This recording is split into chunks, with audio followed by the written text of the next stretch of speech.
คืออันนี้เราเป็นอันน่ะมันแข็งนี่ตับตับเนาะมะเร็งตับนี่เนาะแล้วมันเป็นอันนั้นใช่มันแน่นมันมึกฮอร์โมนมันมึกบ่ได้หลับบ่ได้นอนเจ็บประมาณ3 เดือนนี่เจ็บตลอดลำบากใครอันนี้เห็นใครลำบากเห็นแม่บ่ได้เมื่อเฮือนเมื่อค่ะก็คือแบบเจ้านี่มาเฝ้าตลอดเนาะมานอนอยู่พี่ตลอดพี่น้อง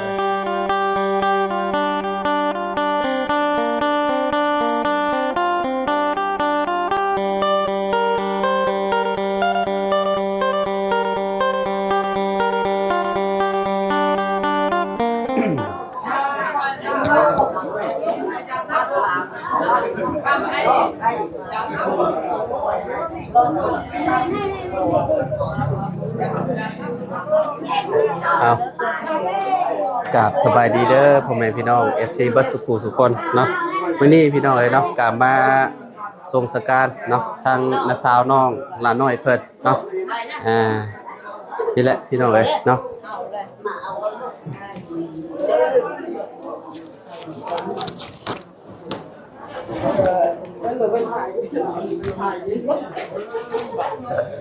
ไปไทยก็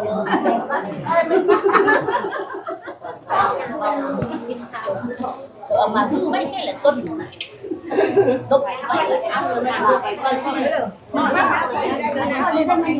กำลังสีโดยประมาณจะมุ่งได้เนาะบ่ายพอตู้ชาวแก๊งคนทำมาทำเจ้าเงินแก๊ง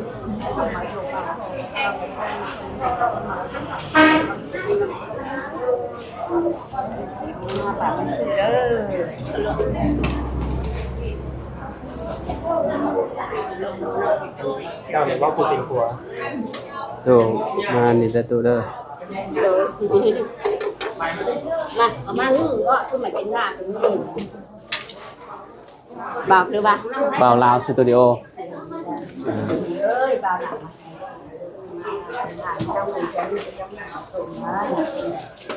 จะส่งคนมาเป็นจักปีนะ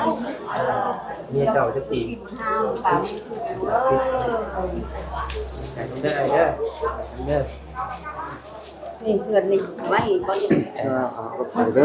เสียใจน้ำตาเด้อสู้ๆเด้อโดยเนาะดีได้แหละเนาะเจ็บปวดแม่เราเขามีเลยมือดันไปลานนึก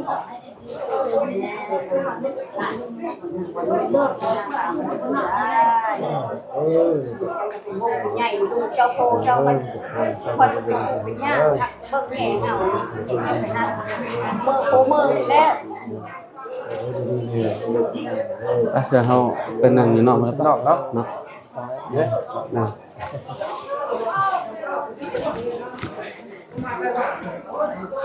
กินทานน้ำเพิดพี่น้องเลยเนาะ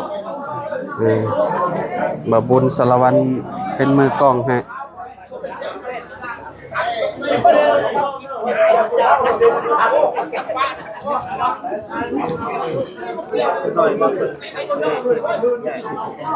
ประมาณ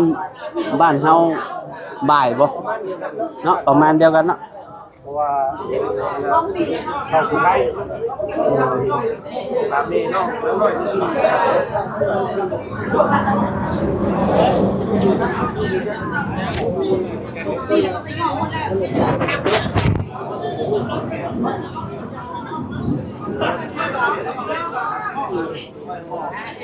จากปีนะ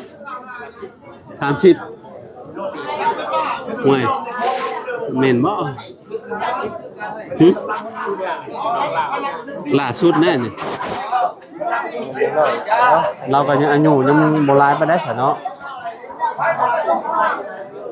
แต่เราใช้เขาไปหานั่งลงได้สักวันนี้ถามเพื่อนออกและถาทรงสการเพื่อนผู้ใดจังสิไปทางอื่นเขากันแม่นได้มาบอกงานน้ำเพื่อนก่อนมาขอบใจบ่บุญละลายเนาะพี่น้องเอ้ยเนาะพี่น้องเอ้ยเนาะทางน้องเฮงน้องน้ำอยู่พี่น้องเอ้ยเนาะปอโดยสบายดีใช่ มาพี่ก็ยังเห็นเจ้าคือเก่าเนาะอ๋อเจอเราอีกแล้ว เห็นดุเลย ฮะ เห็นกับบ่ชื่อซอยดอก โอ้แม่แล้วนะ นี่พากัน สบายดี นั่งโศกเศร้าอยู่พี่น้อยเนาะโดยละน้อยไปบวชบ่ แม่ โอ้ ทุกแขน ยังบ่ได้มา ด้วย อืมจักโมงเพิ่นเอาลง 1 โมงบ่ 1โมงเนาะ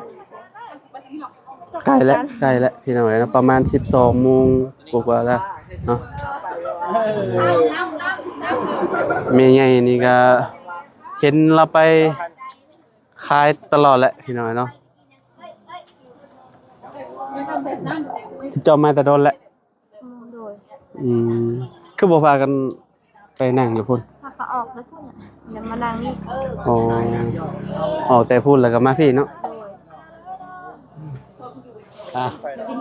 พี่น้องเอ้ยเนาะตอนนี้ก็เมื่อกี้นี่บ่ได้เห็นเจ้ากินนี่แม่เอ้ยเนาะเจ้าเห็นเฮาอยู่บ่กินนี่ เห็นแล้วก็แม่เว้าเนี่ยโอ้ อืม อยากอ่ะเห็นนี่มา เออแม่นๆชุมเฮาสิกินทานน้ำลาวกับเบาจันเมื่อกี้นี่ โอ้ก็แม่นี่ได้บอกตลอดเลย เอ้าเขาสงสัยเมื่อกี้นี่ใส่แว่นดำเมื่อกี้นี่บ่เห็น แม่ก็เห็นแม่ก็บอกตลอด โดยไม่ใช่โฟตู้ได้ใช่ไหม ประตูเราเมื่อใหญ่งัว อ๋อมื้อใหญ่งัว เรามาอีก โดยเสียใจนำเด้อแม่เด้อ โอ้ย พี่น้อยเนาะก็บ่ได้นอนหลายคืนแล้วบ่จักเจ้าเนาะ แม่เดินตามเด็กเดินอยู่ออกไปเลยนอน คือมีเมื่อยจะได้โบะนี่ คนในนวดคนในเฮ็ดทุกสิ่งทุกอย่างนะหัวไหล่บ่ได้นอน อืม เป็นกันลูกเราก็บ่ได้นอนมันคืนเปลี่ยนแม่ย่าเราแน่เปลี่ยนกันสามคนเปลี่ยนกันเบิ่งเราแน่แล้วเบิ่งลูกเราแน่เปลี่ยนกัน เบิ่งคนน้อยครับบ่แม่ แม่น อืม หน่อยก็บ่ได้นอนชอบแจ้งเปลี่ยนเครื่องอันนี้ปูย่าเปลี่ยนกันตลอด โดยตอนนี้ไผเบิ่งสักคนน้อย ตอนนี้บอกลูกของอันนี้เด้ของน้องนี่ อืม เอาเชียร์ไปลูกไทยคนออกมา ตอนนี้ได้จักเดือนแหละคนน้อยนี่ไม้แล้วบ่แม่อันแบบใหญ่ขึ้นแล้วบ่คนน้อยหาใหญ่เติบแล้วบ่ ใหญ่ทำคนน้อยเลยคนมันบ่ถึงเดือน เพราะว่าออกก่อนกำหนดเด้เนาะอืม แม่เพิ่นโชว์เว้น น้องกันยาเพราะว่าเพิ่นสมบูรณ์บัดนี้เนาะเพิ่นโตใหญ่เนาะแม่เนาะ ร้านแม่ที่ใหญ่ลืม กันยาใหญ่กว่าเนาะ จะบอกว่าจอยได้ผัวเราเอ้ยแม่นี่เด้ อ่า ไปเวียดกับไปลาวสปูนนี่จักไรเทื่อไปสโนก็ฮอดไป เซโนก็ไปรักษาได้เนาะประมาณอาทิตย์2อาทิตย์บ่ไปตอนนั้น ทีนึง อาทิตย์หนึ่งเนาะ ไปเป่าอีกไปเป่าไปอยู่บ้านไปอยู่โรงเรียนนั่น4คืนไปนอนนำ ก็คือแบบไปรักษาอยู่โรงเรียนแบบว่าเป็นพัวหมอลาวนี่บ่อ๋อไปอยู่หั่นจะคืนน่ะ 4คืนมาแล้วมาอยู่เรือนแล้วเอามาเป่าชื่อหักไม้ มาพี่กับเป่าบ่ โดยเป่าชื่อยาหันกล่องตัวใดคนแมวไปขายหันกล่องละล้านปลาย6กล่องซื้อ ใครว่าดีก็ซื้อมาให้เพิ่นกิน โดยชื่อตลอดยาผู้เขาสั่งเพชรสั่งมา ในเฟซก็สร้าง สั่ง ก็คืออันนี้เราเป็นอันน่ะ มันแข็งไม่ได้ตับ ตับเนาะมะเร็งตับนี่เนาะ แล้วมันเป็นอันนั้นใช่มันแน่นมันมึกฮอดโมงมันมึกบ่ได้หลับบ่ได้นอนเจ็บ อืม ประมาณ3เดือนนี่เจ็บตลอดลำบากใครอันนี้เห็นใครลำบากเห็นแม่บ่ได้เมื่อเฮือนเมื่อกะ ก็คือแบบเจ้านี่มาเฝ้าตลอดเนาะมานอนอยู่พี่ตลอดพี่น้องเอ้ยเนาะ แม่นี่ก็ให้กระเต็กนี่บ่ได้เมื่อเลยแม่นี่ยังมืออ่อนพี่แม่ ทุกเจ้ามีจักคนกับพี่น้องเจ้านะ ยังเหลือซอง ตอนนี้นะเหลืออยู่2คน ผู้ชาย กับ 4คน ผู้นี้บ่ ผู้นี้ผู้ชายเขา4คนอันนี้ก็แม่น อ๋อ ผู้ลาอันนี้ผู้ลาผู้หญิงผู้ลาผู้ชาย อืม ผู้ลังนกอันนั้นแม่นี่บ่ได้กินฮอดข้าวนี่เห็น อันนี้แม่บ่นี่นะ โอ้ย ย อ๋อสวัสดีตู่เด้อเนาะอ่า แม่นี่ก็ลำบาก อืม กินหอดผู้ตายแน่และกินหอดลูกผู้อยู่คุกแน่ ผู้ชายน่ะอยู่ละโคกตอนนี้น่ะ โดย โอ้ ผู้ชายล่า ผู้ชายลูกหลานเนาะ โดยอันนี้ลาผู้หญิง อันนี้ลาผู้หญิงนี่เนาะเออ ผู้ชายแม่นี่ติดผู้ลูกชายผู้ปกติดผู้นั้นและผู้บ้านนั้นผู้ที่หนึ่งแม่ผู้ที่สอง อืม ผู้นี้และผู้ที่สามน้องผู้นี้และผู้ที่สี่เอ้ยมันและผู้ที่ห้าผู้ตายนี่ผู้ที่หก อืม อยู่หลังหกผู้ที่เจ็ดมันยังเหลือแต่หกคนลำ แสด บาง ก ว่าพี่น้องก็หลายคนอยู่เนาะแม่เนาะ แต่ลำบากในพวกไม่ได้เหลือยังเลยหมดตัวลา ก็คือแบบหักษาเรานี่ก็เบิดหลายได้เนาะ โอ้ยไล่เติบเนี่ยกลัวคน เวียดก็ไปบ่ ไปเวียดอาทิตย์หนึ่ง ไปเวียดอาทิตย์หนึง โอ้ย เออ คนอันนี้ช่องเถื่อชักช่องเถื่อผ่าตัด เรานี่ได้ โอ้ยตอนนั้นเราเป็นอย่างก่อนเราเป็นสติงตอนโควิดและแม่กับพวกเราไปผ่าตัดสวรรค์อาทิตย์หนึ่งเลยมาดีปีหนึ่งวิทย์ปีหนึ่งแล้วเราเป็นกระเพาะเราขี่บ่ออก2 ปีแล้วกลัว โอ้ถ่ายบ่ออก ถ่ายบ่ออกเลยเอาหมอแน่เลยไปกวดไปชักยากับเงินหลายเติบพอดีหลายเติบอันนั้นไปเวียดไปเวียดพอดีคำรักษาได้ อืม คำรักษาได้หันหมดทั้งหมดอันก็ได้จ่ายค่ายา70 ล้าน 70ล้าน 70 ล้านแล้วลุกขึ้นมาอันนี้กว่านั่นอีกกลัวเราเสียเงินแต่เราบ่ได้ลุกอันนั้นกลัวเราเสียใจหลายเห็น อืม บ่ได้ติเรากลัวเราฮักษาลีบ่ได้เสียดายเรื่องเงินเรื่องค่า ก็คือก็เราก็อยากให้เมียเราหายเนาะ โอ้ยอันนี้เมียเราบ่ได้กินน้ำบ่ได้กินข้าวก็เราเอายาชั่งน้ำเพชรและแม่นี่ให้กลัวเราเห็นว่าเอาเฮ็ดหยังคนมันบ่กิน แม่ฮู้มันไข้แห้งแล้วเห็นกลัวเราบ่ฮู้แต่อยากรักษา ก็คืออยากให้เราดีเนาะ โอ้ย ว่าภัยและเนาะแม่เนาะ แม่เผาแม่เผาเราก็ดีใจปัวเราบ่ได้ตามนตามว่าเราก็รักษา อืม อยู่ใส่กับไปบ่ได้ติหมอมือนั่นทันมันเว้ายืดท้องมันให้ไปดูดน้ำปัวเราก็เอาไปดูดเฉพาะเขาดูดซื่อๆล้านปลายเขาอยากได้ปัวเราให้มาแต่ดูดทันน้ำมันมาอีกพอดีเราตายกูแล้วคนอยากตายแต่ปัวเราบ่มีทางปัวเราฮักแพงหลายมันเล่นในฮักษาบ่ได้เสียดายเงินแต่ตอนนี้นี่คนชาวลายเลี้ยงลูกน้อยแน่เงินกีบหนึงก็บ่มี เราเศร้าก็คือแบบเอ่อแบบก็คือเงินเท่าไรก็บ่เหลือนะพี่น้องแบบว่าเอามารักษาเมียเพื่อว่าอยากให้เมียน่ะอยู่กับลูกกับเต้าหั่นน่ะพี่น้องเพราะว่าตอนนี้ลูกเราก็ยังน้อยๆเนาะแม่เนาะ โอ้ย แบบว่ามาตายปะซับพี่น้อยเนาะก็บัดนี้ภาระนี่ก็พัวและเลี้ยงลูกน้อยบัดนี้เนาะแม่เนาะ โอ้ยสิเลี้ยงลูกแน่สิเฮ็ดให้ชวน โอ้ แน่ หลายๆอย่างเลยบัดนี้เนาะ3คนแล้วว่าลูกเราแม่ ลูกเรา รวมกับคนน้อยบ่ 4 คน สี่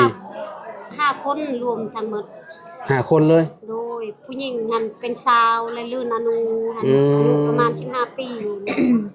ผู้อายก็ประมาณ16 ปีปานนั้นแหละ เราเคยเห็นเราอยู่แล้วว่าลูกสาวเราเนี่ยเนาะ เคยมากับอยู่เฮือนแม่กับเขาลาน้อยหันลูกเล่า อ๋อ ลูกสาวเล่า อ่า อันนั้นแหละหักษาเห็นหักษาแม่แต่ลูก2 คนนั่นผู้ลูกมาอยู่เฮือนแม่ ผู้เห็นแม่มันมาหันมันโดดแต่รถหันแม่นแล้วก็ลูกชายเล่า อืม เห็นมันเห็นแม่แล้วมันอยากเมื่อมันอยากอยู่เฮือนแม่นี่แล้วมันโลดแต่เฮือนเน้นตอนนั้นเอาวัวมันโลดแต่เฮือนมันบ่อยากเมื่อมันอยากอยู่กับป้า อืม มันเคยพ่อกับแม่เคยไปเฮ็ดไร่เฮ็ดสวนอยู่บ้านแม่นี่เด้แต่เด็กน้อยมันเคยมันรู้ ก็คือเพิ่นจะอยู่น้ำเจ้าติดเจ้าบ่ มันอยู่กับบ่ได้อยู่เว้าอยู่เล แบบ ยมัน แบบว่าแบบ มันอยากไป เด็กลิ้นม่วนซื่อๆนะเนาะอืมด่านน้อยไปบวชบ่แน่โอ้สงสัยมาแล้วมั้งบัดนี้เนาะพี่น้องพอฮอดเวลาแล้วเพิ่นสิโปงจักโมงนี่แหมสงสการนี่ ก็จะงงเลย 1 โมงบ่1 โมงปลายเนาะอ๋อก็คือคนส่งศพนี่ก็คือแบบเพิ่นติดงานเนาะติดงานหลายบ่อนเนาะมื้อนี้ได้โอ้เพราะว่าเพิ่นมนต์ยาคูไปเนาะอืมอ้าวก็จังได๋ก็สู้ๆเด้อแม่เด้อสู้ๆเด้ออ้ายเด้อเนาะไปซะบ้านนี้เนาะเดี๋ยวออกไปเบิ่งนำกันน้องละเพิ่นมาแล้วพี่น้องเอ้ยเนาะสงสัยมาแล้วมั้งเนาะเห็นน้องผู้หนึงเพิ่นมาแล้วกินนี่เพิ่นไปบวชมาแล้วแหละเนาะไปเด้อแม่เด้อสู้ๆเด้อแม่เด้อเนาะโดยไปจ้ะพี่น้องเอ้ยเนาะ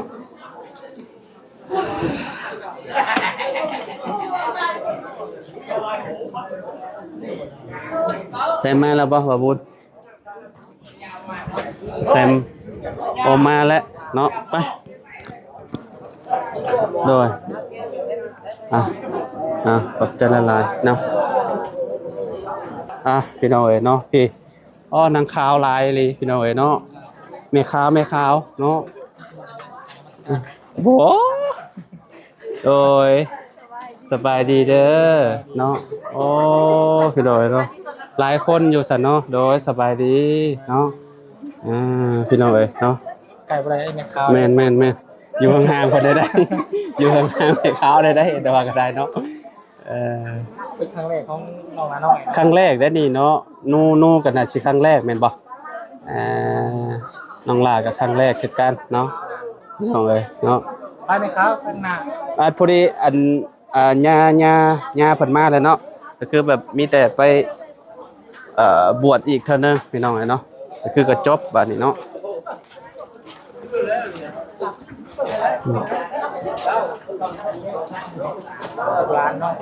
ลูกหลานเราก็หลายอยู่เนาะ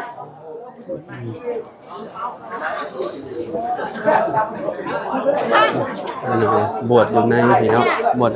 ผู้ชายกับบวชแม่ขาวเนาะบวชแท้ผมบ่เสียดายผม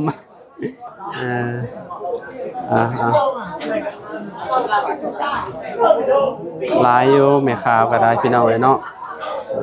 ลูกหลานเพิ่นเนาะลูกเล่าคนใดผู้ที่ว่า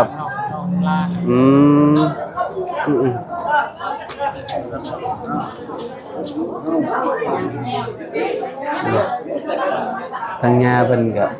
อันนั้นพุ่นแหละไม่ใช่โจรดิจ้ะอยู่ในพุทธเนาะ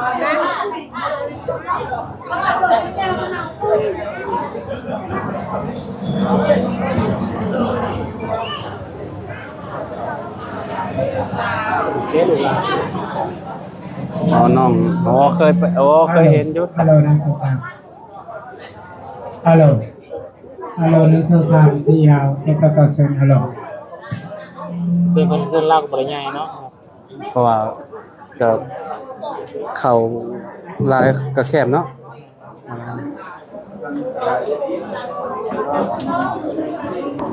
พี่น้องเอ้ยเนาะให้เพิ่นเฮ็ดพิธีเนาะบวชขาวบวชขาวปอกขาวพี่น้องเอ้ยเนาะก็สิประมาณนี้เนาะไปบ้านนี้พี่น้องเอ้ยเนาะตอนนี้เพิ่นก็กำลังบวชแม่ขาวอยู่พี่น้องเอ้ยเนาะบวชจุงเนาะบวชหน้าไฟนั่นแหละพี่น้องเอ้ยเนาะทางผู้ชายเพิ่นก็บวชขาวคือกันเนาะบ่ได้แท้ผมพี่น้องเอ้ยเนาะประมาณนี้แหละเนาะถึงได้ก็ขอแสดงความเสียใจนำครอบครัวเนาะน้องละน้อยเพิ่นนำเนาะที่สูญเสียทางน้าสาวไปเนาะด้วยโรคเพิ่นนั่นแหละพี่น้องเนาะโรคภัยไข้เจ็บมันบ่เข้าภัยออกภัยพี่น้องเนาะอายุยังบ่หลายปานใดก็มาเสียนะพี่น้องป้าลูกน้อยเนาะจังได๋ก็สู้ๆต่อไปเนาะคนอยู่เนาะแล้วพบไปพ้อกันใหม่พี่น้องเนาะสำหรับคลิปนี้เนาะขอกล่าวคำว่าสบายดีเด้อพี่น้องเด้อ